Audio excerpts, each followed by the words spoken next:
abertas as questões. Gostaria de parabenizar, agradecer. E fico muito feliz de jovens arquitetos, né, que a gente já está na área, mas de estar trazendo de volta essa questão do construir, fazer, do habitar, vivenciar, como uma questão importante e fundamental do arquiteto. É trazer de volta essa questão da tectônica, do domínio da técnica. Não existe poesia, não existe arte sem domínio da técnica. E no Brasil, muitas vezes, eu tenho a impressão que nós estamos deixando de lado essa questão da técnica nos nossos cursos de arquitetura.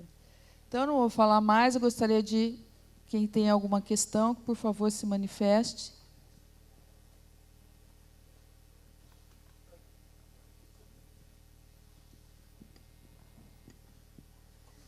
Parabéns a ambos, foi ótimo. E, na realidade, é o seguinte, gostaria de fazer, de perguntar a vocês dois. Fiquei agradavelmente surpreso com o desempenho dos estudantes e como a iniciativa se concretizou no Chile. E, da mesma forma, eu estou muito impressionado com a materialização dos trabalhos da escola. Parece que elas, aparentemente, só têm fim quando eles se concretizam no mundo real, né? A pergunta para você gostaria de conhecer um pouquinho mais da história de como se deu esse início e quem financia, quem fundamenta essa escola no Chile. E para você, na realidade, eu gostaria de entender se os alunos aceitam bem essa metodologia de concretizar desde o início do curso ou se você encontra uma barreira. É isso. Bom, na verdade, a história, esse desdobramento que tem tido durante o tempo, essa escola, tem sido muito paulatino. Na apresentação, claro, em 20 minutos aparece como que a experiência tudo junto, né? Mas praticamente são 50 anos mais, 60, 70 anos de história. A PUC Valparaíso se refundou no ano 52, era uma escola que existia, mas sob um ensino muito academicista, né? Tem histórias também aí que falaram que, são muito feio o que eu vou dizer, mas queimaram um vinhola no pátio da escola, um pouco nessa resistência contra o ensino academicista e tradicional de estudar arquitetura por livro, né? Então foi isso, foi um pouco essa reformulação. Pouco a pouco isso foi ganhando corpo, foram chegando aderentes de outras faculdades, foi crescendo esse grupo também, e esses marcos históricos temporais que eu botei aqui, foram um pouco os anos em que aconteceu, de alguma maneira, uma mudança importante nessa reformulação. Agora, isso sempre aconteceu como experiência em uma parceria entre professor e aluno, né? Teve um momento, nos anos 60, em que não existia muito essa fronteira entre planos de aula, por dizer assim, né? Se tinha aula de história, etc., mas grande parte do que acontecia na faculdade acontecia na cidade aberta. Com o tempo, isso foi se formalizando. Agora, como se financia? Né? Bom, a cidade aberta hoje é uma corporação cultural Amereida. Amereida é o nome poético da corporação cultural da cidade aberta. E ele tem parceria com a PUC Valparaíso. Elas são instituições diferentes, isso é importante dizer. A PUC é a universidade, a corporação é uma corporação fundada originalmente por professores da Faculdade de Arquitetura e que no tempo foi consolidando essa parceria. Então, recebe, por exemplo, um financiamento mensal para manutenção de espaço, ela tem canteiro de obras, ferramentas, né? E os sócios, eu sou sócio da Corporação Cultural Amereida, pagamos uma mensalidade também para essa manutenção mínima, né? São 300 hectares, 80% é parque, então tem muita coisa que a gente não dá conta de controlar, né? Mas pelo menos a área mais construída, que são intervenções mais isoladas, são 20, 25 obras, são mantidas assim. Por outro lado, as viagens das travessias, que já envolve um investimento maior do próprio estudante, é financiado por cada um. Você entrou na escola, se matriculou e já sabe que cada ano vai ter uma viagem chamada travessia e que tem um valor aproximadamente de R$ 1.500, né? Todo mundo de barraca, indo de ônibus, camping e uma parcela para materiais. Então, envolve transporte, vida e experiência de construir. Mas o interessante, só para passar a palavra a Yara, é que muita coisa que aqui aparece talvez muito controlada, não é muito controlada, né? Cada travessia, por exemplo, chega a um lugar e a gente não sabe onde vai construir, com que vai construir, com quem falar. Então, ao primeiro momento, os 2 primeiros dias, 3, todo mundo se espalha pela cidade, pela localidade, pelo lugar que for, e começa a olhar possibilidades. O professor sempre procura a prefeitura, né? Vai ao prefeito, alguma autoridade que ajude, que entenda. No início é difícil, porque um grupo de 50 pessoas atravessou desde o Pacífico até São Francisco do Sul e quer doar uma construção e bancar a construção, né? Tem uma coisa misteriosa, suspeita atrás, né? No terceiro dia já a gente convenceu o pessoal, né, nessa experiência aí. E se empolgam. Aí a gente tem uma tijolo lá que estão 3 anos lá, ninguém usou, dá para eles lá para fazer uma pavimentação. Aí começa todo mundo a se envolver, a comunidade. Então, o valor que eu dou a essa experiência também é esse contato, né? Não é só a construção, esse contato, essa leitura do contexto para iniciar esse processo de fazer também junto com esse contexto social, econômico, etc. Muito bom ouvir o Fernando, a história do Chile. Eu acho que é uma história maravilhosa, né? A gente fica babando com todo o percurso, né? Não, vamos fazer aqui no Rio, né? Não tem que sentir saudades. A gente inventa uma cidade aberta aqui. Carlos, obrigada pela pergunta. Acho que é uma questão fundamental, que a dificuldade, né, que a gente enfrenta no curso. É um curso que, quando os alunos chegam, são principalmente arquitetos, né? Então eles têm que quebrar todos os seus paradigmas, as suas prenoções em relação às necessidades funcionais do ser humano. Então, nós temos embutidos, né, uma série de conhecimentos que acreditamos neles até o final. Então, você fala, não é o ser humano que decide, é o material. Ele que cria o espaço, escuta o material. Mas como assim, Ayara? O material não fala. Eu falo sim, o material fala. Você tem que escutar o que ele está te falando. Vai lá na alma do material, traz. E aí tem uma questão de muita pesquisa de como esse material consegue ser autoportante. Ele quer trabalhar a compressão, ele quer trabalhar a tração, ele quer trabalhar a flexão. Qual é o desejo do material? E eu acho que isso é a coisa mais bonita, a gente entender que quebramos o paradigma de nós, seres humanos, ser o centro do universo e entender que é uma matéria que está há séculos aqui e que ela tem que ser ouvida. E que é ela que vai decidir o espaço. Não somos nós, seres humanos. Depois, nós vamos nos sentar naquele lugar que foi desenhado pelo material e que nós entendemos que está a 50 centímetros, é para sentar. Mas não desenhamos uma mesa, não desenhamos uma cadeira, não desenhamos uma bancada. É o material que desenha um sistema e que nós, seres humanos, entendemos. Agora eu vou sentar aqui, agora eu vou deitar aqui. Isso é dificilíssimo. A gente já escutou milhões de frases muito simbólicas. Assim. Teve uma aluna que falou assim, a gente, quando entra no meio-dia, a gente sente que está gatinhando. Parece que tudo que a gente aprendeu a caminhar não serve para nada. E aí você se sente que está gatinhando, que tem que aprender tudo de novo, está cego, há uma rejeição enorme no início, a metodologia. E é um processo muito duro mesmo, porque você está sozinho, frente a um papel em branco, sem nenhuma referência imagética, você não encontra no Pinterest jamais uma solução. Não tem jeito, se você decidiu que vai fazer um preto com açúcar, você vai fazer um preto com açúcar. E aí você vira nos 30, fazendo um restaurante com açúcar. E aí testa, coloca ali no forno, na água, não sei o quê, até você entender como isso se consolida, como isso se estrutura, como isso tem uma potência de se expressar arquitetonicamente. Então, é uma luta, e somente quando os alunos chegam no final, no TCC, o Pedro pode explicar, começam a falar, Ayara, agora que a brincadeira começou, agora que o curso está terminando.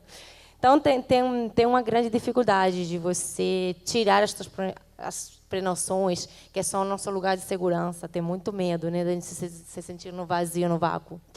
Por outro lado, também todas essas intervenções efêmeras que a gente faz também tem uma resistência muito grande, né? O arquiteto ele sente que o lugar dele é na frente do laptop, que ele está num lugar de uma nobreza, né, do pensamento, e que o trabalho braçal não diz respeito à sua condição.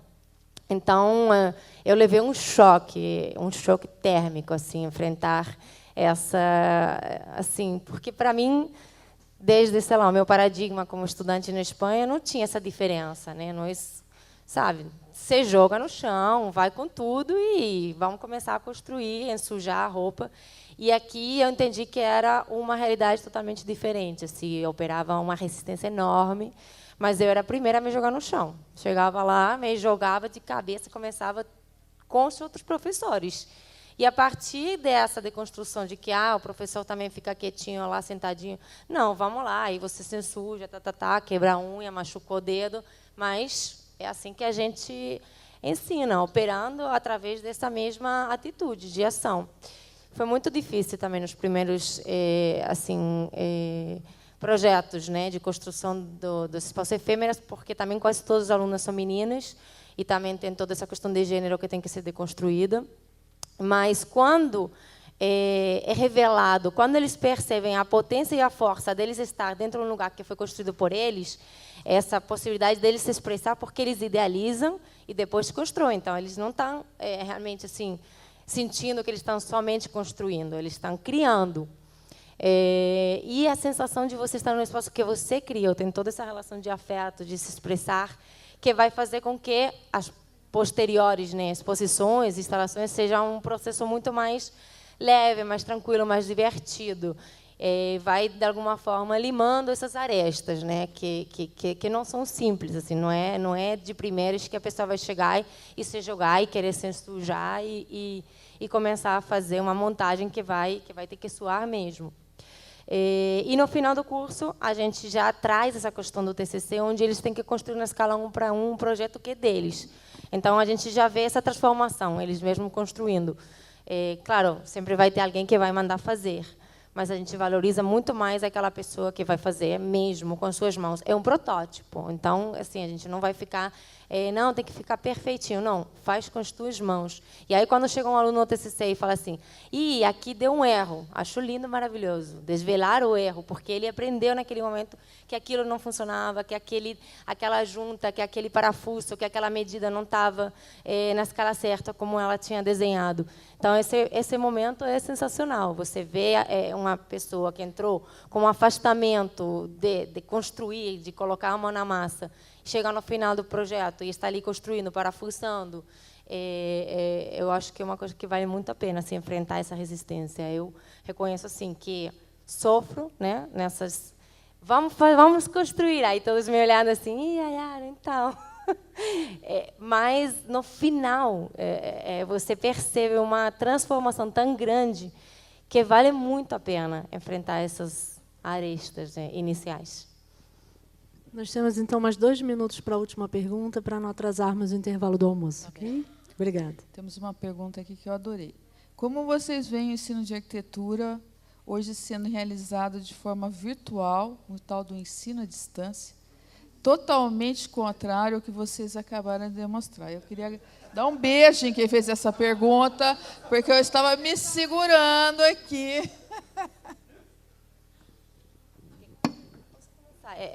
Eu tenho esse drama inserido já no IED, né, porque é um instituto internacional, então opera muito a partir dessas novas tecnologias, e ele já está instaurando sistemas de ensino virtual, né? Tem cursos que, de repente, né, a pessoa não tem condições financeiras para ir lá, sei lá, na Itália, na Holanda, tentar fazer um curso, e aí eles acreditam que é possível, né, a pessoa ter acesso a esse conhecimento a partir dessa relação virtual. Então, vai ter acesso a escutar um cara que está lá na Holanda, na Itália, e isso seria uma democratização, né? Mas eu realmente tenho sérias dúvidas. Eu não consigo entender realmente até que ponto isso funciona. Eu acho que isso é uma das coisas que eu tento explicar um pouco na minha palestra. É uma metodologia, uma forma de pensamento que foi criada lá, mas ela não faz sentido descontextualizada. Essa metodologia não faz nenhum sentido se ela chegar aqui no Brasil e continuar operando através das mesmas lógicas. Então, quando fala a gente chega aqui e coloca o carimbo carioca, é porque a gente chega aqui e entende que a pesquisa não é entender como funciona o plástico, não é o sisal, é como que os indígenas estão costurando essa determinada cana, tem uma resina de mamona que está sendo usada na indústria, sei lá para quê, mas que a gente pode levar para o campo. Então, são projetos que eu falo jamais poderiam ser feitos no curso em Barcelona, jamais. São projetos que unicamente uma pessoa que mora no Brasil, que tem acesso a esses materiais nativas, a esse conhecimento ancestral, que vai dar continuidade, que vai ressignificar e que vai conseguir realmente inovar no conhecimento. Tem que ter um diálogo internacional, tem que ter uma troca através de conversas virtuais? Tem. Mas tem que estar muito bem costurado, tem que estar muito bem pensado. Eu acho muito perigoso essa pauta, assim. É um tema, para mim, assim, que ainda preciso entender melhor, mas, em princípio, eu estou, assim, colocando uma certa distância. Acabou o tempo, eu não posso responder. Rápido. Na verdade, um exemplo, rapidinho. Pode ser um exemplo muito bobo, assim, mas me lembrei agora. Há 2 anos, acho, 1 ano e meio, no primeiro período da PUC-Rio, a gente estava analisando um projeto de concreto armado, toda ano, então tem um grupo que estudava materialidade. Aí eu falei para eles, vai lá no canteiro, não tem o Messias, que é o operador das máquinas, não sei o quê, tem concreto, tinha comprado um pouco de cimento para outra coisa. Faça um cubo de concreto, para ver o que é esse material, como se comporta ele, o que é o concreto, né? No fundo, é uma vivência pequena, mas já é alguma coisa, né? Super empolgado. Voltaram meia hora depois, eram 3 alunas, e o cubo. Expliquei que tinha que fazer uma forma, primeiro um molde. Não deixaram fazer. Como não deixaram fazer lá? Tem madeira, tem tudo, não. Que é laser, tem fila, não dá para cortar as faces da... Eu falei, peraí, qual laser? Não, a gente tem que cortar, quadrar... Você conhece o serrote? Né? Esse exemplo bobo, né, é um síntoma da nossa contemporaneidade. Por isso que a gente trata a cidade como trata a cidade. Porque a gente desconecta a experiência emocional, sensorial, com... A gente vê o produto, mas se esquece que para chegar a esse produto tem um caminho longo e que quanto mais longo, é mais rico, né? Então, estava tudo errado nesse caso. Eu fui com eles, depois lá a gente fez. Mas o que eu queria dizer é isso, um pouco esse componente emocional que eu falo, esse contato com o lugar, contato com a vida, contato com o material, contato com muita coisa. E agora eu vou para responder a pergunta. Eu acho que não vai dar certo isso. E depende, que conhecimento... Na verdade, vai dar certo em que sentido? Que conhecimento a gente quer transmitir?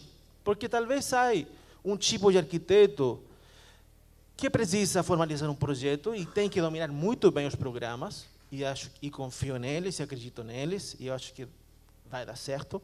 E tem um outro arquiteto, que é esse arquiteto que nas palestras de manhã, né, ficou muito claro que esse arquiteto que tem que questionar a norma, questionar a lei, questionar os processos, questionar a não participação das pessoas, né? Então, como ensino isso? Eu posso ler um livro de sociologia, de antropologia urbana, e saber muito desses processos. Mas se não tenho a possibilidade de me encontrar, e isso com técnica, isso com estruturas, isso com muita coisa, posso calcular um projeto, mas o que significa isso no espaço? Né? As dimensões disso. Como afeta esse espaço que eu vou projetar? Aí eu tenho esse conflito, né? Eu acredito que a universidade tem que se abrir e gerar maiores pontos de contato com o ensino, mas, por outro lado, até onde e em que? Essa é a minha questão.